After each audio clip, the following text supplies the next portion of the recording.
Ini adalah Honda Brio RS CVT tahun 2020. Mobil ini merupakan city car yang bersaing dengan Suzuki Ignis dan Kia Picanto. Tipe RS adalah tipe tertinggi dan tidak membawa nama Satya karena tidak termasuk dalam skema LCGC. Namun secara basis, mobil ini masih sama dengan Brio Satya S dan E di bawahnya, walau harganya terpaut cukup jauh. Lampu depan masih halogen, namun lampu posisi sudah LED. Bannya menggunakan Bridgestone Potenza dengan profil 18555R15 dan velg two-tone. Ban ini lebih sporty dan baik dibanding di Brio Satya. Ada body kit di samping, spion sudah menggunakan milik Jazz GK5, sayangnya masih tanpa smart key. Di tipe RS, interiornya lebih sporty dengan warna full black dan aksen oranye. Dashboardnya common parts dengan Mobilio dan BRV lama. Joknya fabric yang sudah dilengkapi adjustable headrest dibanding Brio Satya yang masih semi bucket. Meter clusternya sederhana dengan logo RS, setir full hitam dengan tombol audio. Head unit justru mendapatkan wood yang suaranya lebih baik dibanding di Brio RS facelift. AC digital dan sisanya masih standar. Fiturnya tergolong minim dan tidak jauh berbeda dari Brio Satya. Sudah ada tweeter speaker, plafon full black membuat kesan mewah dan eksklusif. Dashboardnya berdesain driver oriented yang cukup sporty walaupun agak membosankan. Build quality-nya juga sudah improve dibanding Brio sebelumnya. Pintu belakang mobil ini lebih besar dari Brio lama, membuat aksesnya semakin mudah dan lega. Jok belakangnya jauh lebih manusiawi untuk orang dewasa. Ruang kakinya lega dan ruang kepala cukupan. Ada 3 buah headrest adjustable. Masih nyaman duduk di sini dengan jok yang tidak terlalu tegak seperti di Ignis. Tampilan dashboardnya dari jok belakang cukup modern.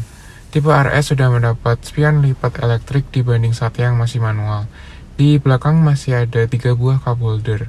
Brio generasi ini memang fokus di penambahan ruang belakang dan ruang bagasi yang di Brio sebelumnya tergolong sempit.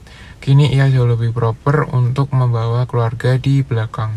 Panjangnya sendiri bertambah sekitar 20 cm yang dialokasikan ke penambahan wheelbase dan juga ruang bagasi. Rem belakang masih tromol, suspensi di tipe RS ini berbeda dari Satya dan dipadu dengan ban yang lebih baik gripnya. Di tipe RS ada tambahan spoiler dan diffuser, sudah dilengkapi dengan wiper belakang dan ditambahkan sensor parkir serta kamera parkir. Di generasi ini juga ada switch pembuka bagasi elektrik langsung dari sini. Bagasinya jauh lebih lega dibanding Brio lama. Sudah bisa bersaing dengan rivalnya. Jok belakangnya masih tanpa split folding dan pelipatannya belum rata lantai.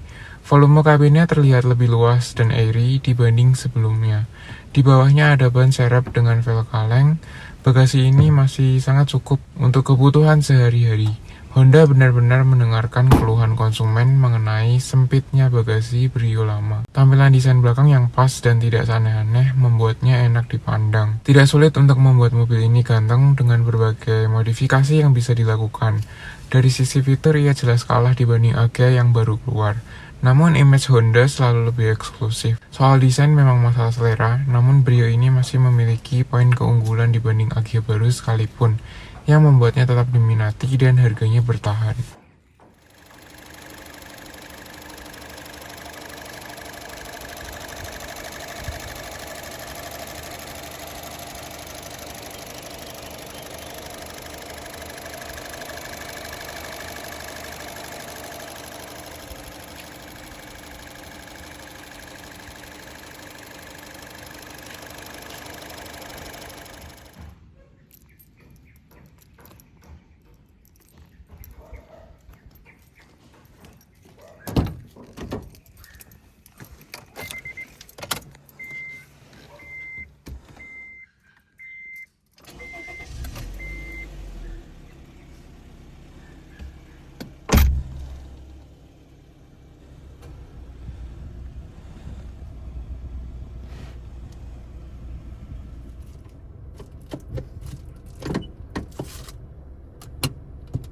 Tuas transmisi ringan dan cukup solid feel-nya, handbrake juga sangat ringan. Tuas transmisi common parts dengan Jazz GE8, masuk ke D dan mobil menggelinding perlahan.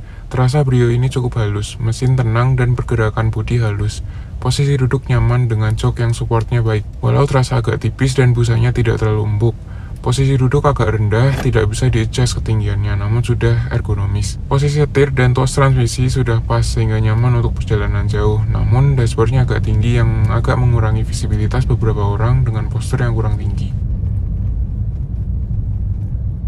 Peredaman mobil ini cenderung biasa, suara luar masih masuk ke dalam, road noise juga sangat terasa bahkan di kecepatan yang cukup rendah. Namun untuk mobil kelas ini masih cukup wajar dan bisa dimaklumi. Peredaman sudah lebih improve dibanding Brio Satya, termasuk juga Brio generasi sebelumnya. Brio RS dan Brio Satya ini tidak hanya berbeda fitur dan tampilan saja, namun refinement seperti peredaman dan bantingan suspensi juga berbeda. Mesinnya L12 dengan tenaga yang cukup besar dibanding merek lain, responnya termasuk cukup cepat. Pedal gas memang tidak terlalu natural, namun masih dalam taraf nyaman, akselerasi positif, dan salah satu yang terbaik di kelasnya. Mesin ini halus dan raungannya cukup premium dibanding mesin 1200cc milik Astra. Suara mesin tidak masuk ke kabin, efisiensinya juga baik, tergolong cukup irit. Namun menurut saya, efisiensi keseluruhan masih lebih baik di mesin 1500cc Honda. Transmisi mobil ini turut membantu performa yang baik, responsivity halus dan nyaman, RPM terus dijaga rendah yang meningkatkan efisiensi. Selain efisien, RPM yang selalu rendah juga membuat mesin terasa tenang dan effortless. Ketika cruising di kecepatan tinggi juga tetap nyaman karena mesin tidak berteriak. CVT-nya sendiri masih tergolong konvensional dibanding Honda lain, namun wajar. Feel-nya tidak seresponsif transmisi Honda lain, namun ini sudah jauh lebih improve dibanding Brio lawas yang terasa banyak delay. Saat kickdown, responnya cukup cepat, namun terasa raungannya konstan di RPM tinggi, belum ada simulasi perpindahan gigi. Dibanding CVT di Agya dan Ayla baru, CVT Honda ini cukup responsif dan efisien. Untuk pengendaraan normal memang tidak terlalu terasa, namun untuk pengendaraan agresif, CVT milik Daihatsu dan Toyota terasa agak aneh feel-nya, yang di Honda hal ini tidak terjadi. Di transmisi terdapat mode S dan L. Mode S merupakan mode sport untuk meningkatkan RPM mesin dan juga meningkatkan engine brake. Efeknya, mesin akan terasa lebih sigap merespon injakan pedal gas. Terasa tenaga lebih mengisi dan juga ada engine brake yang lebih terasa.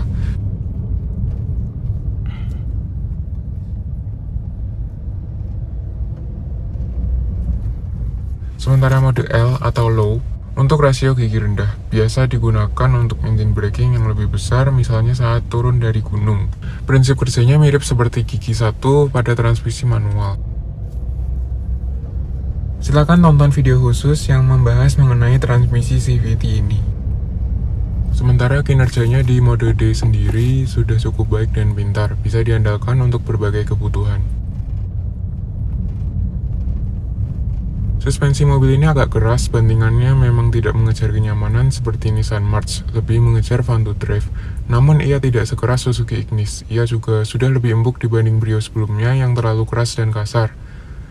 Bantingannya cukup refine dan lebih halus, ditambah bodi yang lebih panjang membuat ayunannya semakin dewasa, cukup pas untuk perjalanan sehari-hari baik untuk penumpang depan dan belakang. Suspensinya juga berbeda dari Satya, di RS ini handlingnya lebih baik dan juga karena ukuran ban yang lebih besar walau lebih tipis karena velg yang besar. Setir mobil ini ringan dan tanpa feel, tidak ada feedback dari setir yang membuat mobil ini seperti tidak terkoneksi ke jalan. Namun bobotnya masih sedikit lebih berat dibanding Ignis yang sangat ringan. Setirnya juga masih lebih baik feel-nya karena bisa self-centering. Namun urusan handling, Brio ini sangat baik, bodinya lincah dan stabil, minim body roll ketika bermanuver. Setir bisa membaca respon pengemudi dengan baik dan akurat. Mobil ini menjadi terasa fun to drive, salah satu yang paling fun di kelasnya.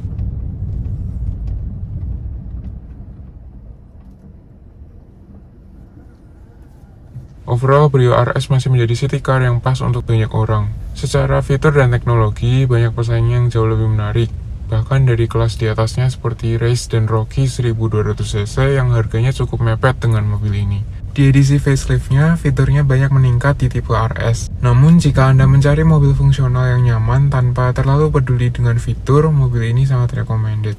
Jika Anda suka berkendara, mobil ini juga tetap fun to drive di kelasnya. Dibanding Brio Satya yang merupakan LCGC, fiturnya tidak banyak berubah. Namun, ia menawarkan perbedaan yang tidak kasat mata. Brio RS lebih solid suspensinya, serta memiliki peredaman yang lebih baik. Dengan nama besar Honda, mobil ini juga sangat bertahan harga bekasnya.